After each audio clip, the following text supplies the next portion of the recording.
today's video. Filming started in mid-August. It's currently December. This is a video you could call quite long to shoot. There were a lot of twists and turns, so sorry in advance if it's structured a bit weirdly. There were so many twists and turns with this car that I can't even remember what happened in August, September, or October. But one thing is certain. By the end of this video, the car starts, the car runs, and the car will be finished. We're in the station wagon in the garage. The body kit is done being painted. You saw it last episode when I dropped it off. Let's go get it.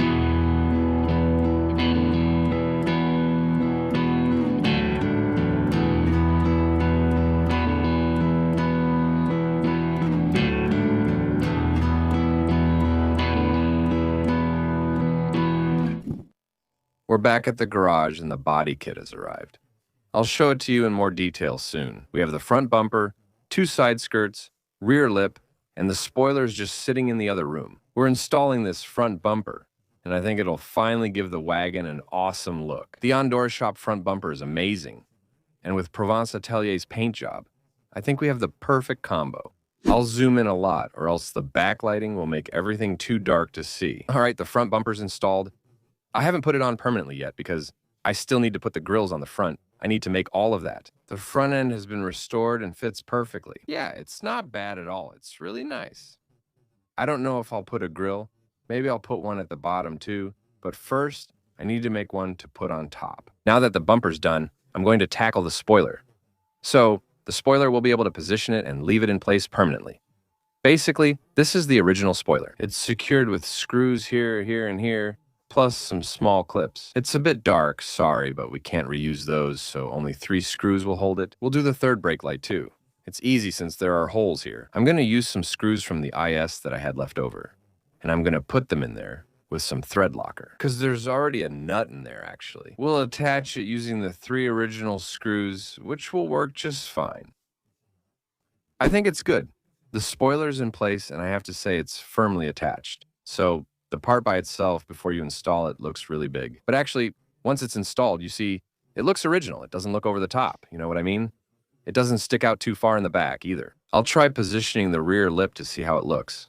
But the backlighting will prevent us from seeing anything. I'm really sorry, the lighting is terrible. I'll try to put the camera more like this, so maybe you'll see better. The thing is, sometimes, doing the bodywork alone is a bit of a hassle. Because you see, for example, you really need 2 people to hold it at all times. I'll return tomorrow when my wife is here. It's the same hassle. I don't even know how this will be attached. You have to glue it at some point. No, I don't think so. I'll ask someone else. Basically, you see the front of the bumper there. It needs to come up to the level of the wheel, you know what I mean? You can move it out a bit if needed. You really have to go all the way to the level of the wheel. Hold on before fixing it. Raise it up. Wait, I'm ready. Let me check. Where are you? Oh, wow, yes, you're down there. Yes, that's nice, but it's not set up properly. Okay, I got it. We need to remove this. There's something to remove. I didn't get it, but there is. I'll show you. There's this kind of little plate here that needs to be removed. That's what's keeping us from fitting it properly. I'm not sure what it is, but it attaches to the bumper and might hold the fender. I'll remove it, and the slight thickness here and there should let us install it easily. I took off the small plastic cover blocking the screws, so now we can put it back and see how it looks. Try to mount it as high as you can. Now, give me some movement and a bit of rotation on my side, then move it away slightly on your end. You're already in position. There you go.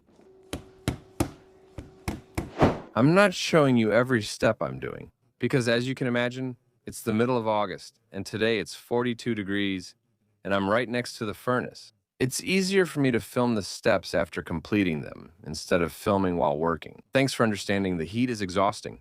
It's about 2:30 or maybe 3 o'clock. I think I'm gonna finish making the lip first. Get everything ready for the front bumper. I'll come back earlier tomorrow morning to finish the window kit, since it's getting complicated now. But that doesn't stop me from showing you where I'm at. I fastened the rear bumper's bottom with rivets, so naturally they're white. I'll ask Kevin from Provence Atelier to make me a small can of the body color. First, for some touch-ups, and second, to give them a fresh coat of paint so they look better. Or, if needed, I could just paint them black. As long as they're dark, it's fine. This side is finished. I cut the rear bumper around the exhaust to make room for the lip, because it wouldn't fit. and it wouldn't stay in place. It just kept popping off. So now it's good, it's secured. Sorry, I know you can't really see much. Now, well, I'm going to take off the left wheel again so I can drill, but honestly, the back of the wagon is really starting to come together. I can't show you because of this crazy backlighting. To get a nice look, maybe like this. Yeah, that's good. Now you can see the back of the wagon, right?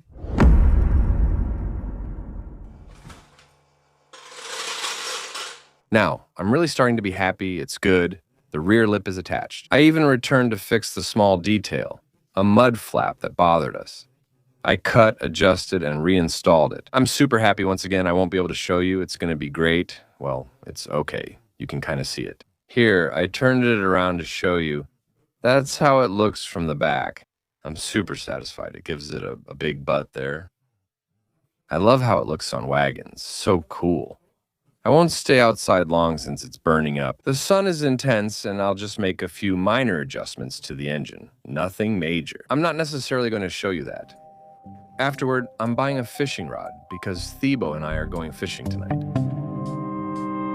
I didn't lie. We actually went fishing. Explain it to me. I'm not sure. I'll try putting a worm on a hook and see what happens. A little nature hunting and fishing moment with Thebo. Hunting, fishing, and tradition. Thebo is currently looking for a small fish to feed himself. I won't try to catch a flying butterfly. Thanks to his fishing, we might eat tonight. He's searching for the predator. Look at how he moves the rod, how he mimics a live maggot in the water. The movement, the precision, and just like that, the fish is hooked. Hooked, it's the chosen one. We will be able to eat. We'll share this tonight, pet. At least the fishing was good. Yes, there's more than enough here to feed 3 or 4 people. Oh, yes, we're good. Oh, look what I pulled out of the water. Ah, well, this one is good. That's better. It's bigger than a fish now. Yeah, we can eat that. We'll cook it on the barbecue. Yeah, definitely. Good thing I'm here. Look at the huge piece I just caught. Thanks to that, we were finally able to eat tonight. We meet again the next day, still working on the Lexus bumper and window kit. I stopped before reaching the garage to buy a small grill, which I cut off camera to fit on the front end. The grill doesn't fit the original Lexus bumper, so we need to make something. Leaving a big hole would be terrible. You can see the horns and everything else. So we're going to put this little grill on, just like that. I'm going to cut it even more to make it fit the shape and everything. We're painting it black and adding a badge. You'll see later in the video. Here, around the intercooler, I don't think I'll add a grill at first. If I have time during the day, I'll add some small grills on the sides, just to make it look a little nicer too. And as for the little circles, I'm not going to cover them up either, because I'm going to try to find some small spotlights, not aftermarket, but original style ones, kind of like Toyota, to put here. Getting fog lights would be nice, and would mean fewer holes in the front, since there are too many now. And let's make a grill for this bumper.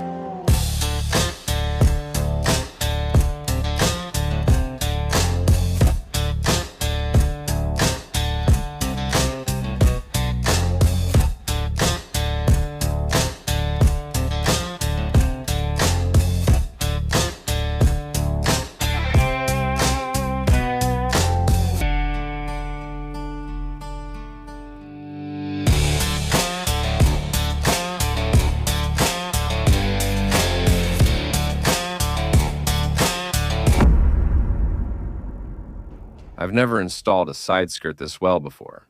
I'm really happy. Let me show you. Actually, at the front, the mounting holes line up perfectly with the original holes. It's attached, it's done. Underneath, you have 3 or 4 mounts if you want to pop it onto the chassis. I didn't do it, honestly. So here, it moves a little, obviously, because of the length. If you don't want it to make that noise, but it doesn't when you're driving, you can put the rivets underneath. But right now, I'm shocked. The worst part is the back. I haven't cleaned or painted the rivet yet, though I drilled and riveted it. Here, the original hole that was on the kit fib isn't exactly in the right place.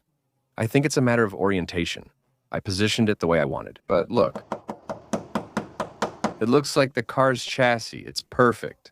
On Dora's shop, once again, the body kits are just out of this world. Quality of finish, craftsmanship, and installation ease. Well, look, no adjustments needed, and at the back, no adjustments to make either. It's just great. On Dora's shop is top-notch. All done. Now we just wait for it to dry. So, well, yeah, from the outside, it might look a bit rough, but it's inside the bumper, so you can't see it. And anyway, there's no other way to attach the grills. So now that it's done, we'll let it dry for a good while. I'll let you show some of the damage. It looks really nasty, but once the bumper's flipped over, you'll see. You won't see any of this at all. Unfortunately, with fiberglass bumpers, I don't know another way to attach grills. So for now, it's fine. They won't move and we'll just let them dry. Some people will tell me conspiracy theories or ideas about making the grills with different techniques. I do it this way, that's it. Everyone does what they want. The only thing I want to say, though, is that every time there are people in the videos who say, "Oh yeah, it's sloppy, it's this, it's that," I wouldn't have done it that way. Show me what you do before and after, then I'll listen. Many people share opinions on videos and social media, but do nothing themselves. Forza Motorsport on Xbox isn't really car tuning, and those who don't agree with that, unsubscribe, I don't care. We're slowly getting closer to the goal. That's it, here we are again, a few days later, and we're going to install the front bumper. I'm going to show you now the little modification I made to it. I know, once again, not everyone is going to like it. I'll repeat, this car's mine and everyone can do as they wish. I didn't want to put a Lexus logo, I didn't want to put a Toyota logo, I didn't want to put a tuning sport logo, Toyota Racing Development, or whatever. So I decided to innovate and put the F logo from the International Sports Federation. Because I love this logo and I wanted to put it on the side like this. I first hesitated to place it in front, but ended up putting it on the side. I know some will say I should move it to the front. Well, no, actually, unfortunately, we can't, because now the grill is drilled, so it will stay there for life.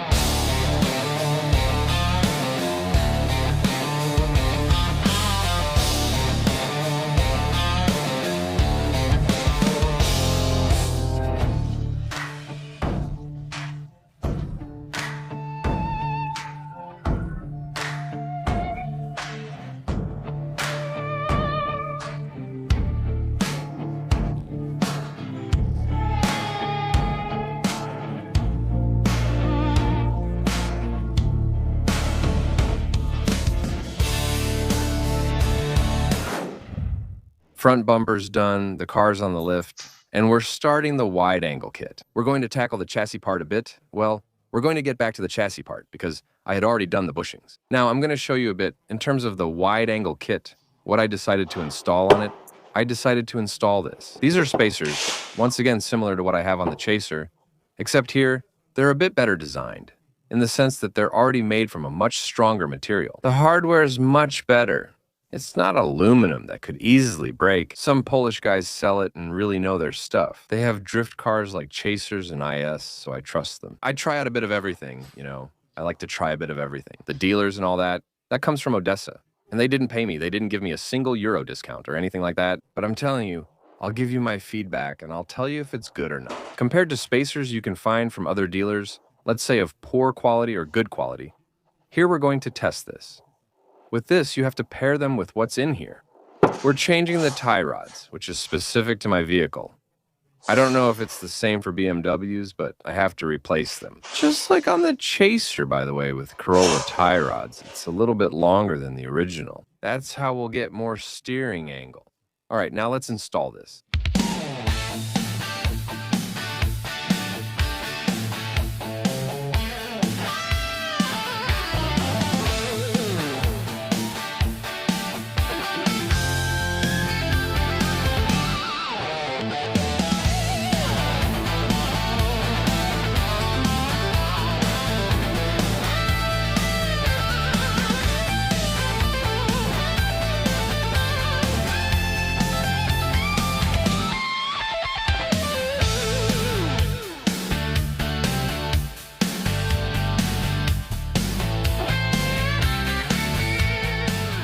There we go, the wide angle kit is done. So now I'm just tightening my tie rods.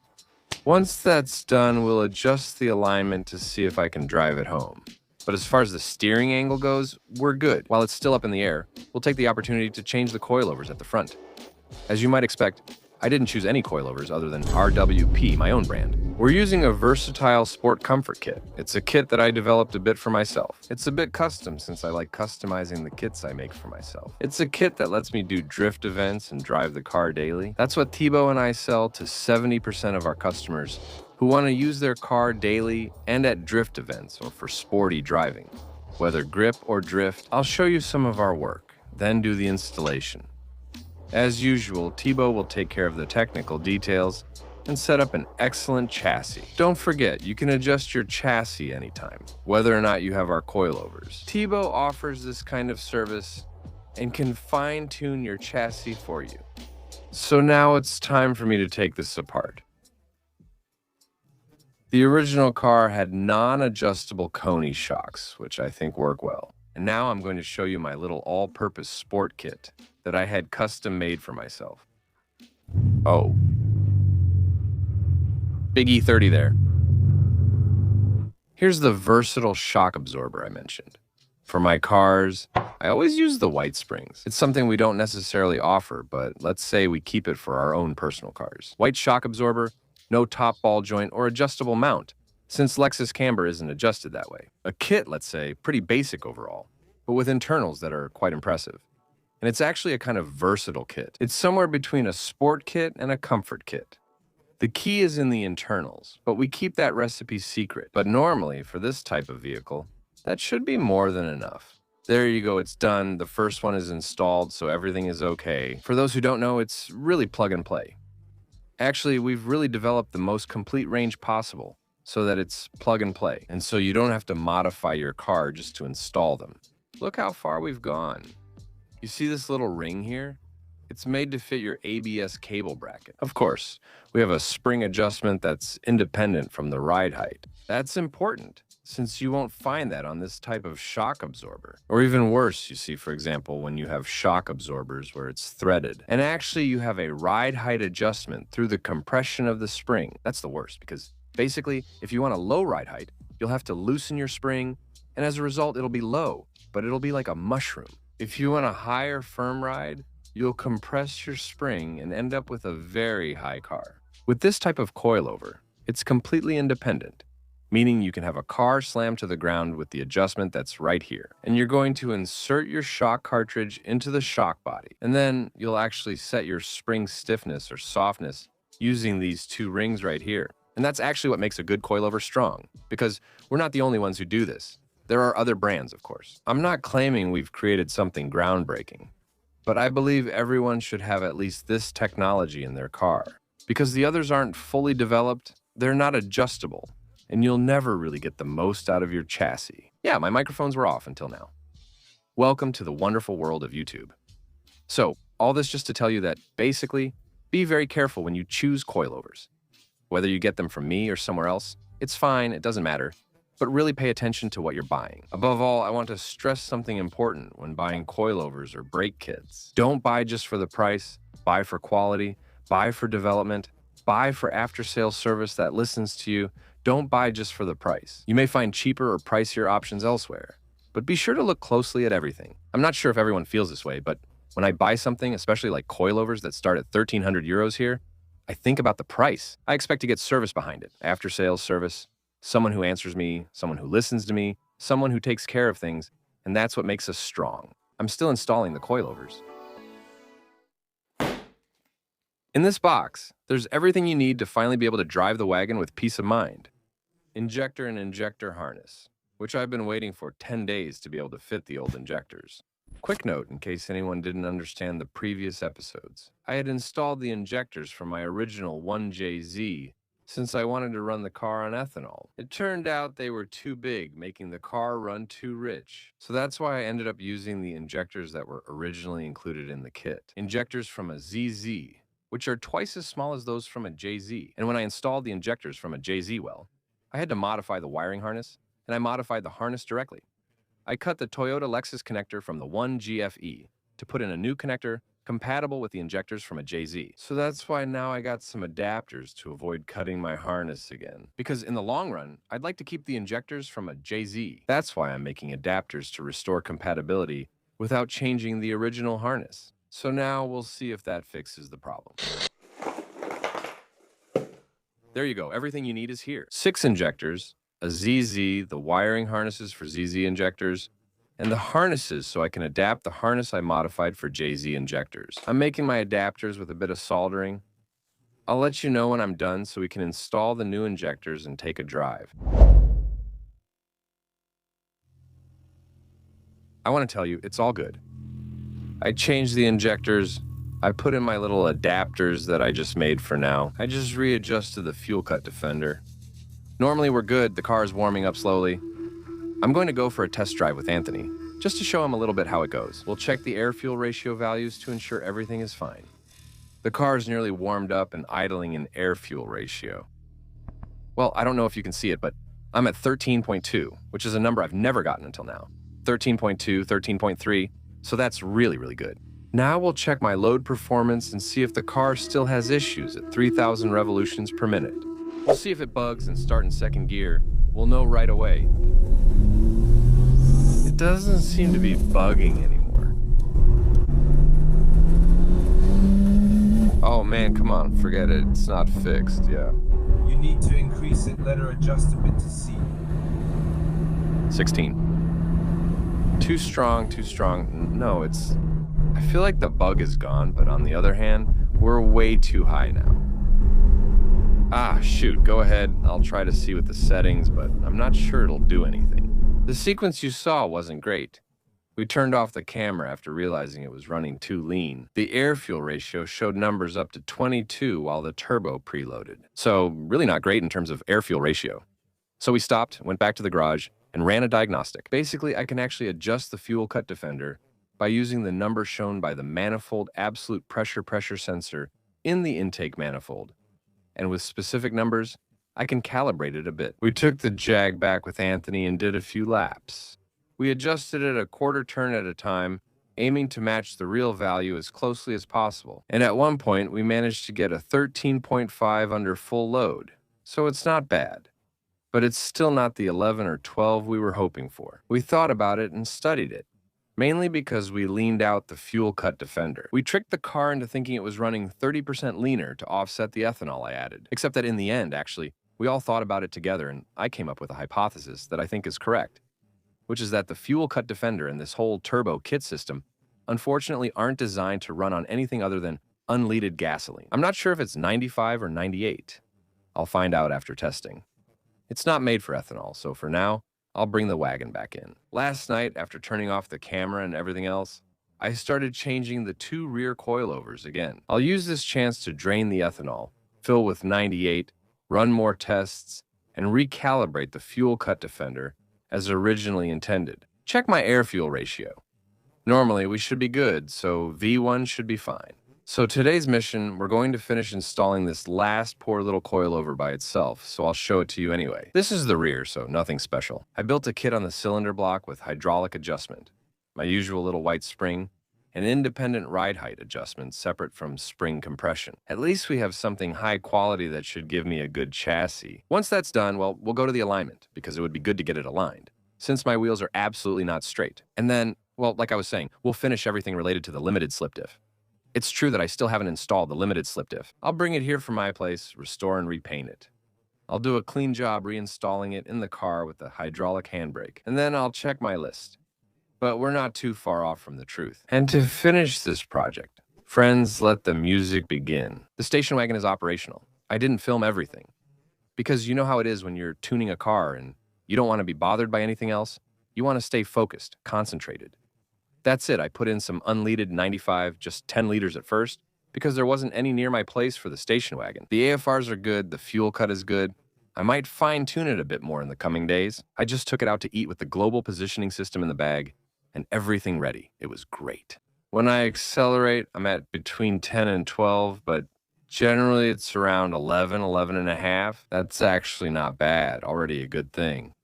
Management is good. We're just finishing the aesthetics, with some things remaining. What you see here, which doesn't look like much right now actually, are the original rims from my SC430. Normally there's a hubcap here, but it's not there right now because I took it off at home to try to restore it as well. So, the plan now is to remove these completely worn out tires, put on new ones, but before putting on the new tires, we're going to restore the rims. The advantage is that I'm going to do it myself because actually, when it comes to restoring rims, that's all there is to do since there's the hubcap. I figured given their situation, it couldn't get any worse. I'll use SC430 rims for my station wagon, and we'll update you after removing the tires.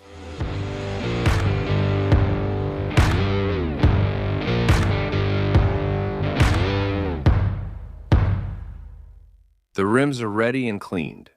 I'll try to show you here in case you can't see. But basically, inside there's a thick layer of mud and dirt. It's hell, the remnants of the car's former life. There's a thick layer, so I'll take them out to clean them up. Once I've managed to clean them as best I can, well, I'll start sanding, and then we'll see what I can do with them. I'm going to start with the dirtiest rim, because, honestly, I even hit it to try to knock off as much crust as possible. But phew, oh man, they're in such bad shape. Anyway, if I can't manage to fix them up myself, I'll take them to a professional. But I still want to try it myself first to see if I can do it.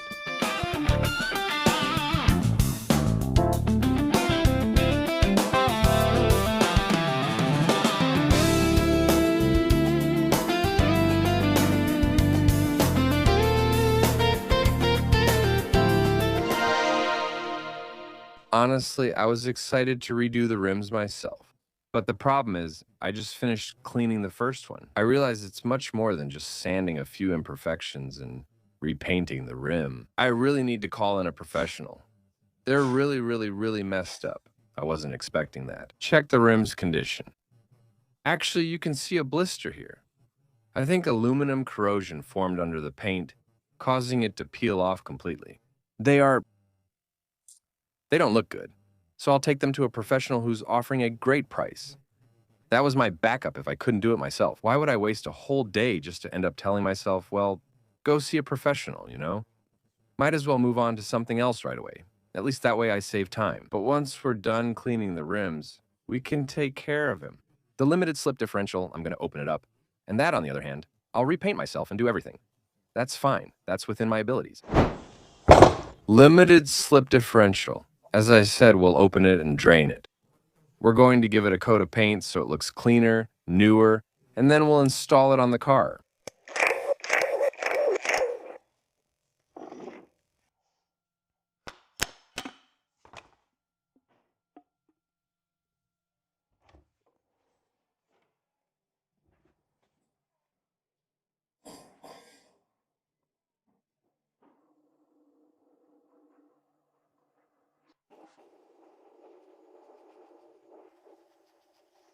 It's well degreased, so now I'm going to clean everything.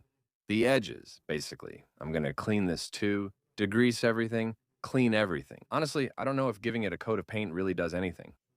I'm not really sure, to be honest. At most, just blow it off, clean it roughly, and especially redo the seals so they're clean. We're mainly going to make it clean and watertight.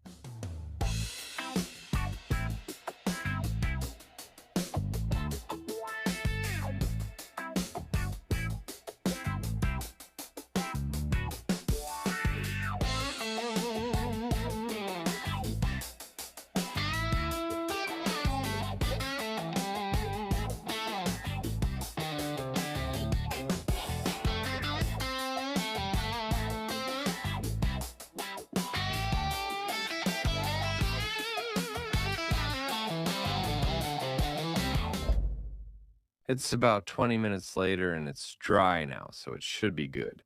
I'll leave it overnight since I'm leaving soon. It looks good. Yeah, it's good. Dry to the touch and nice and thick. You can see it visually as it follows the bridge's shape, remaining nice and thick. Listen, the result is better than okay.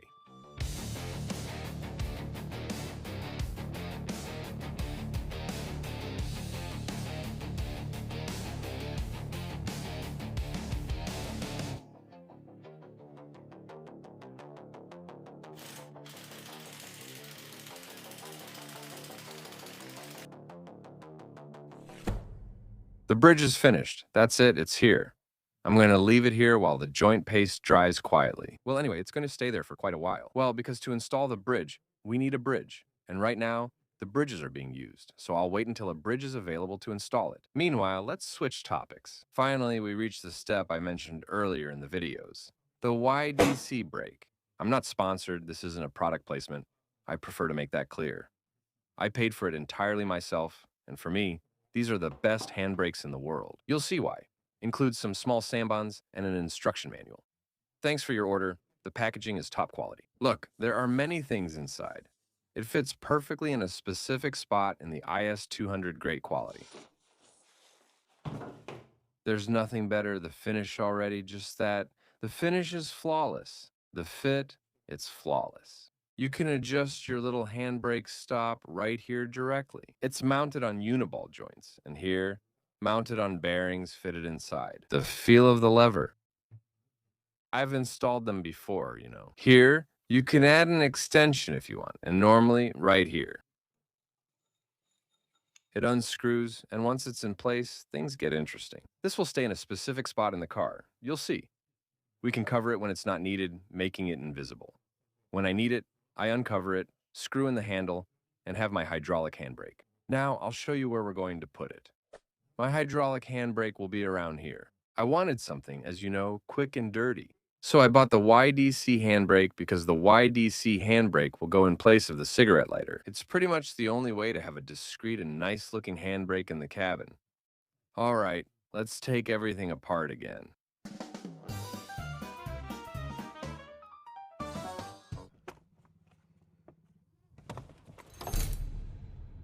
I'll show you, but it's not very convenient. I think we need to remove this box. I don't know what it controls, but it should be removed. So, you have to cut here, this little platform, to let the master cylinder through. I'll make some room and get back to you when it's done. It's removed. The triangular shape of the YDC plate is visible. Usually the only thing left is to install it. I'll show you each step after it's done. I have trouble filming with the tripod because it creates a shadow, so you won't see much with the front camera. Now I'm going to attach the second plate on top so I can install my handbrake. I'll check the diagram for the correct screw, since it fits both right-hand drive and left-hand drive. Actually, it's the opposite. You'll see what I mean. Next, we'll cut the plastic, remove the cigarette lighter, and see how it looks. It'll be awesome. Well, honestly, it's not bad at all, so there you go. Here, I installed it in white with 3 screws for now, since I'm not sure if the master cylinder will fit, or if I should assemble everything outside the car before using all 4 screws. Anyway, you see how well it's done? It's impossible to hit the car radio. And even here, you see it's not fixed, right? And then everything is adjustable with the little stop screw at the bottom. It's gonna be great. So, the disappointment, well, actually, I was putting the plastic back on to show you a little bit what it looks like. I just carved out around the cigarette lighter to be able to put this in, except, well, actually, I just realized. I understand why there's a cover plate for this. I also have to break out the ashtray. Actually, this isn't going to work. The ashtray will never fit with this. I'm disappointed. I thought I was going to be able to keep it. Well, it's okay. That means I won't be able to put my air-fuel ratio back there anymore. Oh, I've been working on the plastic for a good hour now. I'll show you. It's practical. You know, it fits well in its place. There's nothing to report on that front. However, you really have to cut the plastic. And to the millimeter, it's precise. I haven't put the covers on yet, so this cover will go over the hole. It fits, but just barely. I was even wondering if it would. If I assembled everything right, that's it. You can't do better. For me, it's fine. Everything's set, no problem. Now I just have to wait for the master cylinder and to finish with the hoses, while waiting for the hoses to arrive from the site where I ordered them.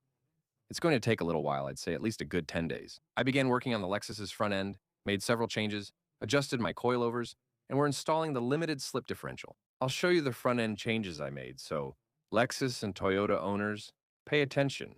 This affects most of you. The modification I made is right here, so it's at the wheel's pivot point. This is a common weak point on all Grand Sedan 300s Lexus, and some Land Cruiser, luxury sedan, and IS models. And actually, what I do every time is replace them. I already did it on the Chaser. Here, I use the 555 brand, which is a Japanese brand.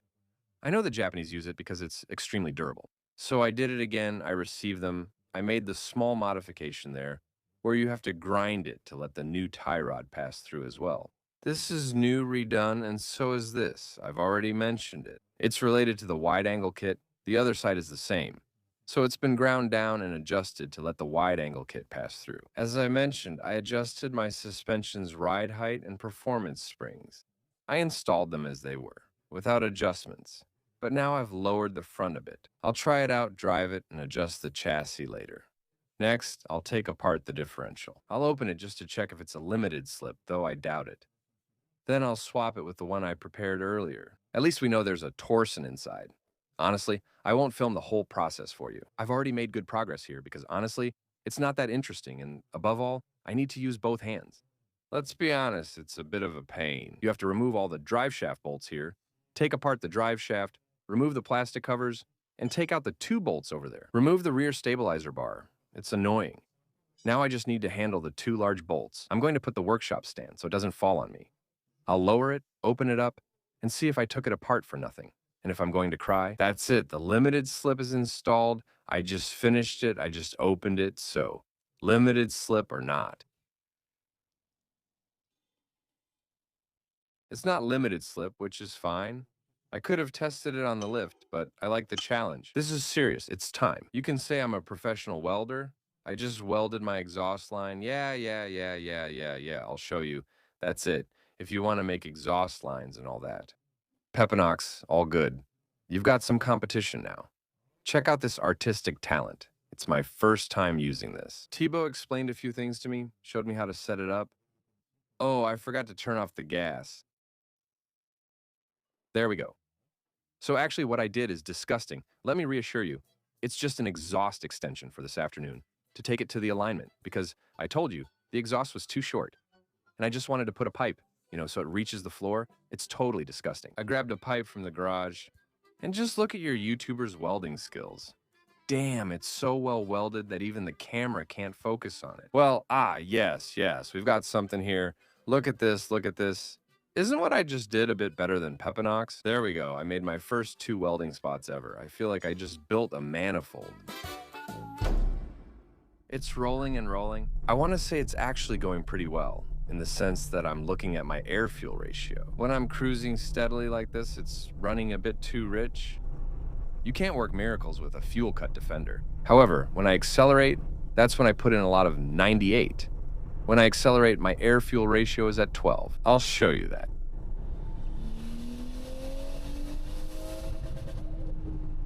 It's really funny, I'm not gonna lie.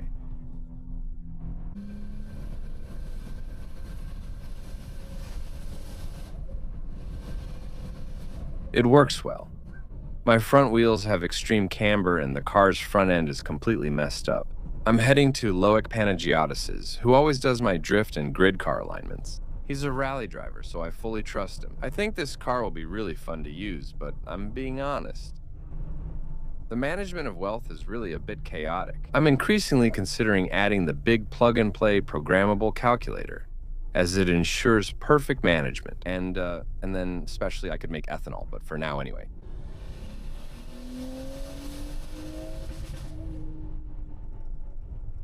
It's blowing up everywhere. Yeah, it's really funny. I admit it's really funny. And since earlier, I haven't gone over 80. It's gonna be really funny and an awesome ride. Arrived at Loic's, and he's joking about my alignment, saying my wheels are way off. Let's take a look. It's still okay. You really need a good eye for this, right? You need a good eye. He's exaggerating. Oh, it really looks awesome. Honestly, I really love this vehicle right now, guys. Oh man, I'm really starting to love it. That's it, the alignment is done. I just picked up the car from Loic. It drives perfectly straight now.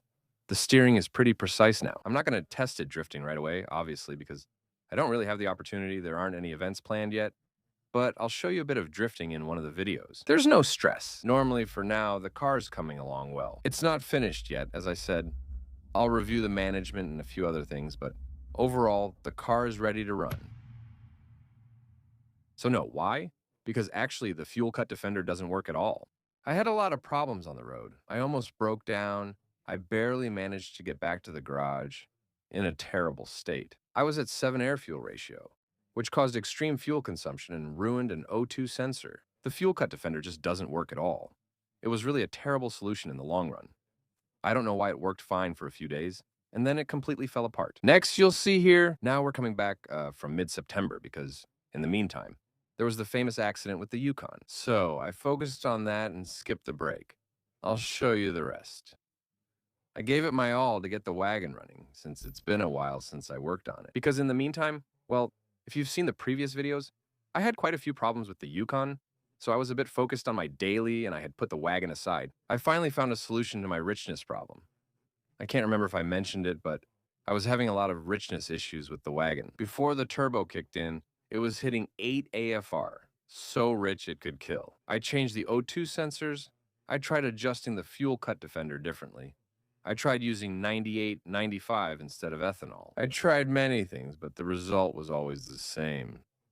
When cruising at 80 kilometers per hour or before the turbo kicks in at 8 air-fuel ratio, it would jerk, bog down, and run way too rich. Meanwhile, I tried to study this subject a little bit before moving on to buying the big plug-and-play engine control unit, which still costs more than $1,200.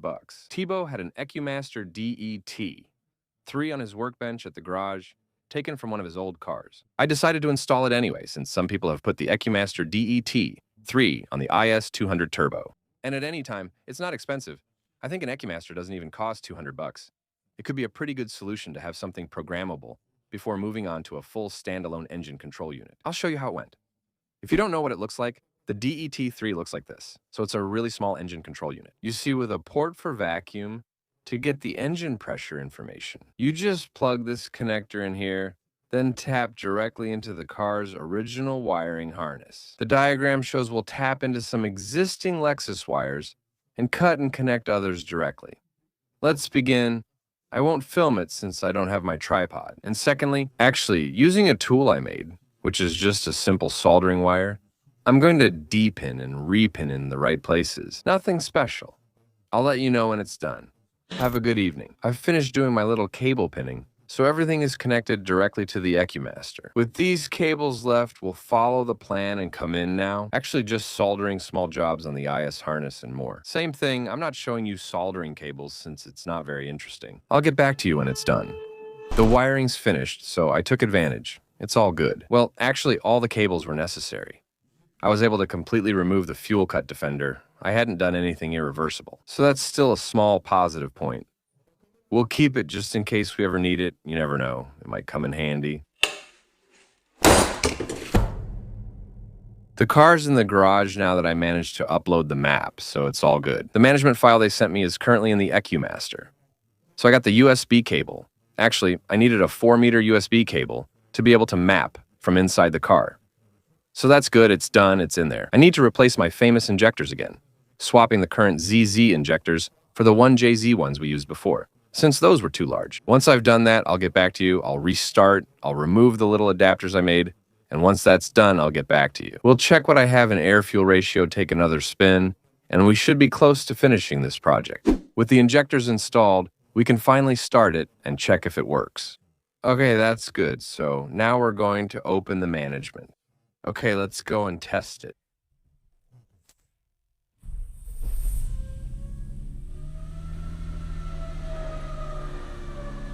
The engine warning light is always normal. We'll see how much air-fuel ratio I have.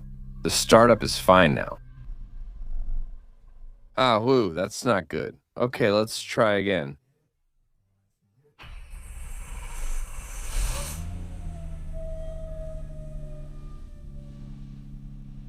The lambda sensor's taking way too long to heat up. It's a nightmare. That doesn't look too bad. Come on, go ahead. How much do I have there? Yeah, I'm too poor. Why am I getting poorer like this? I've always been told to try things myself and see what I can do on my own. I've been tinkering with the EcuMaster DET-3 for an hour now. Well, you know what? I couldn't manage to map it. Back home, so that's it. We're picking up again now in December, right where we left off. There were quite a few things I didn't show you. On camera, I have Teddy, who came to try to map the EcuMaster DET-3. Unfortunately, impossible. This unit really isn't designed for setups like mine. Since it's just truncating information and data, it's not really mappable. He couldn't do it, we couldn't either. We plugged in some cables, but it sucks. He said, "Please, pet, you made a car quickly, but it wasn't bad." I'm going to show the new engine control unit. So the last step is to buy a fully programmable plug-and-play engine control unit for the car. He told me, "Man, please buy it. And at least that way, we won't have any trouble. I'll make you a cool map and all that. It'll be much more convenient." I'll remove the DET-3.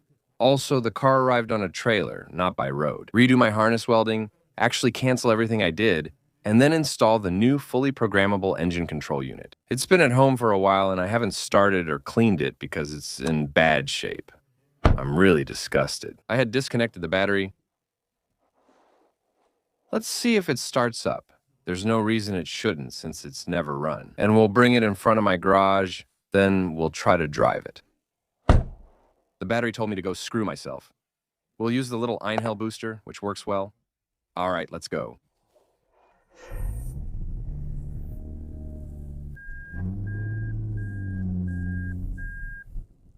All right, I managed to get the car in front of the garage so I can work on it in peace. But I'm going to get in trouble. Nice, the lawn looks perfect with the tracks. Honestly, I won't show you on camera what I'll do since it's not that interesting. I'm going to trace all the wires from the DET3, cut them, and resolder the harness to its original state. The engine control unit goes here and plugs into the original box. I'll show you later. I took out the PC, so now it's good. I just finished installing my little programmable engine control unit with a small USB-C port right here. Pretty nice, so it's plug and play, you know? I removed the old original engine control unit, which is here. It's a DIY EFI, so do it yourself. Electronic fuel injection that I installed.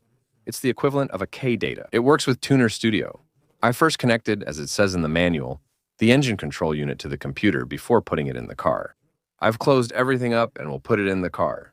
We'll reconnect the computer to check everything, then start it up. Now, what I need to do is check that all the sensors are basically working and that the temperatures make sense. Like the water temperature, which was the problem with the DET3, it was showing me 100 degrees when the car was cold. Now, we'll see if everything is good, so we'll check, Lambda. Once it's started, battery at startup, well, before starting, position sensor and coolant temperature, we're going to check everything a bit. Map sensor 2, I have a new one, so that's a bit special. I've heard that it needs to be changed, that basically it might cause boost cuts above 300 grams. Some disagree, but I bought a 3-bar sensor and will pin it if needed. I started making the little harness and everything to pin it, so we'll see in the end if I need it. Now I'll install it in the car and check if it starts and works.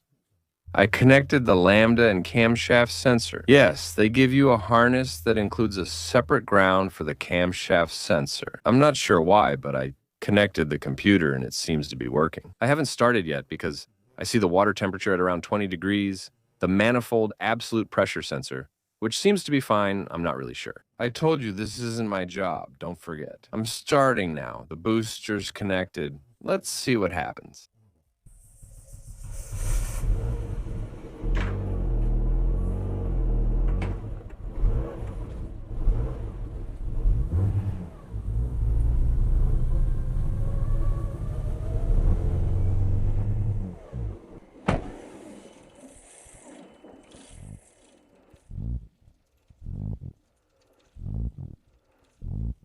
I just spoke to Teddy. Everything's running smoothly. We had a quick video call for a few seconds. And actually, the problem was that it was running way too rich. Inside the computer, the injectors were set to the original one, so I guess 180 cubic centimeters. I entered the 440 from my original 1JZ into the management system as he instructed. And there, he was having me adjust the volumetric efficiency table. So the injection table, I was completely modifying it, but not case by case, basically, so I could get an idle at 13.5. And now I think I can't do any better. That's it. He asked me to get 13.5 at idle. It's at 13.5 at idle. Let's rev it up and see, since earlier not all cylinders were firing due to flooding. But now...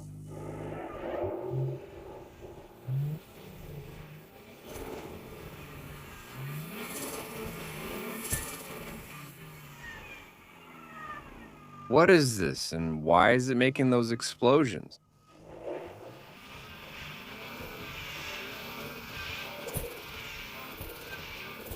Oh man, what is this? There's a lot of smoke and some detonations. That's really not cool. Well, apparently the smoke actually isn't anything to worry about. It's the thermal sleeve around the exhaust that's just settling in, basically. I'll manage some cables and check here. It's been running for 10 minutes and still at 13.5.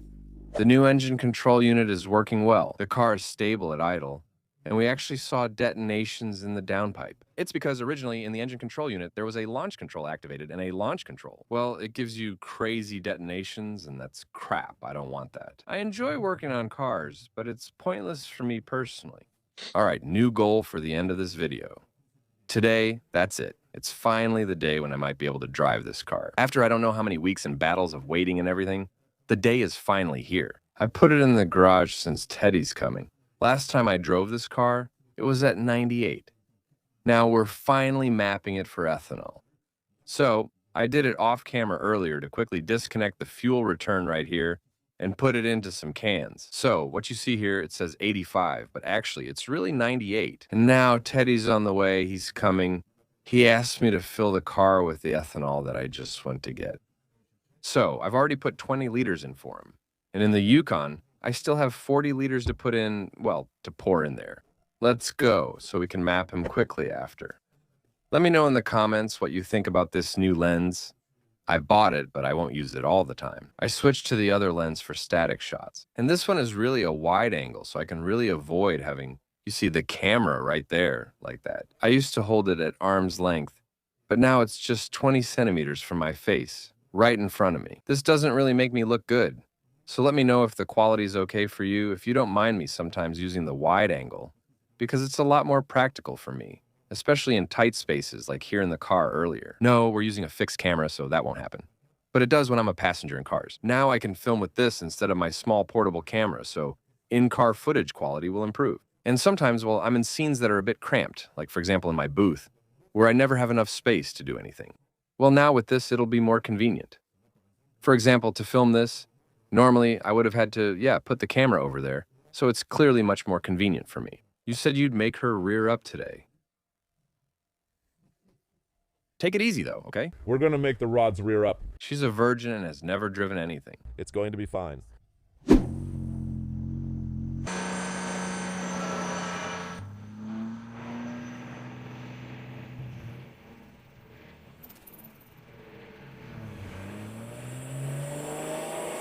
All right, Teddy is still mapping the station wagon, so I'll leave him alone and not bother him to avoid causing any mistakes. No issues so far, but he says the electronic throttle is tricky to map, which I understand. The Lexus IS200 has a unique setup, a mechanical throttle that triggers an electronic throttle. Well, it's a bit annoying, but for now, from what I can tell, what makes me happy is that so far, he's been revving it hard, giving it big accelerations. He hit the rev limiter, but the engine's still running, which is pretty cool. I hope he'll be able to do some crazy stuff for me, like with the exhaust, just like he did back in the day, with the E46 supercharger that shot out endless flames. I'll leave him alone. If there's anything to film or if we drive later, it'll be filmed. I'll be honest with you. The clips of Teddy and me mapping in the car aren't really interesting. I really didn't talk much. I wanted to leave him alone, actually, so he could map it calmly, so he could focus, and not really bother him. Nothing really special happened. Go ahead, press it all the way down.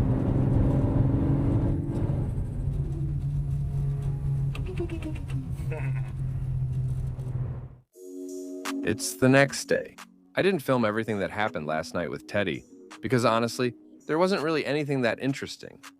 He was in the garage for 2 hours, revving the engine to map the car. As you saw, we went out on the road but stayed within the speed limits, since there's more to come. He didn't finish mapping it last night, so he said he'll come back and we'll go to a friend's with a dyno. This way, we'll see how much turbo your Merguez has. Perfect. I want to say that works for me. And he'll really be able to fine-tune the management so the car's nice to drive. Knowing that, let's be honest, he's picky. Last night I drove it to get food and it runs great. But you know Teddy, he wants everything perfect, even the small stuff. Yes, more is coming since there's still a lot to do. I won't have time to do everything before releasing the video, but I won't leave you hanging. We'll still briefly review weight speed. I really have to show you how awesome it is to drive with this brake and a turbo that's 100% surge. One more thing in case you missed it in earlier videos. I launched the Projet Baclé t-shirt, France's most beautiful. If you do rushed projects and want to show it off, visit my website and get this t-shirt. Be careful, there aren't many left. I made about 50 to see if you like them, but I'm not sure how many remain. So anyway, go ahead and order. If at some point there aren't any left, you'll see. It'll show as out of stock and you won't be able to order anymore. That's fine. I'll wear this t-shirt every time I drive it, and since I'll drive it often, I might make more for myself. The test will be done with Madam. Sorry for the little noise you'll hear in the background. The camera's just above the screen. And actually, there's a crazy rattling sound coming from the screen. And I'll take care of it. Are you ready? Should I show you how it looks? Yes. It's not fully done, but still.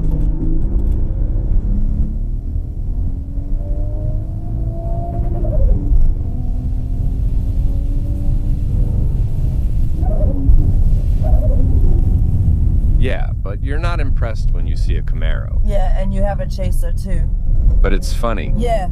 For an everyday car. Yeah, it's fun for every day, but honestly, I was expecting more. But actually, I was expecting it to start off stronger.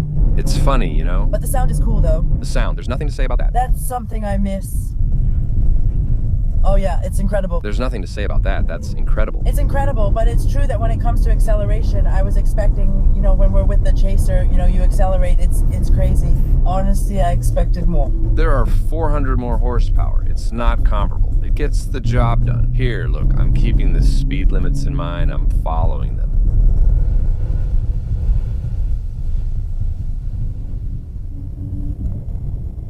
Yeah, but since it's a turbo, there's always some lag before it kicks in. Lag varies. See, I'm at 4,000. Now it's better than before. Because I was starting at 2. But it's a small turbo. Still, it's fine. It does the job, you know? Yes, now it's better. I started from a standstill, so I went back home. In the end, it moves pretty well. We also learned something yesterday that I didn't tell you. Everything you just saw there weighs between 350 and 400 grams. The goal was 700 grams. So imagine that right now it's already working pretty well and we're only at 50% of the turbo pressure. Yet the spring inside is indeed set to 700 grams. But Teddy was explaining to me that sometimes there's a back pressure phenomenon that happens. And as a result, the 700 gram spring inside the wastegate isn't enough to hold 700 grams. I have the same issue with the Chaser. Using a 1-bar spring, the wastegate opens at 800 grams, so sometimes you have to use slightly stronger springs. I think this is going to be promising. It's going to be a great build. There's still a little accessory to install on the dash, put on the wheels, finish the tune, the final power, the hydraulic handbrake, and then I'm going to thrash it on the track. If you haven't already, subscribe. I'm going to go test it out. See you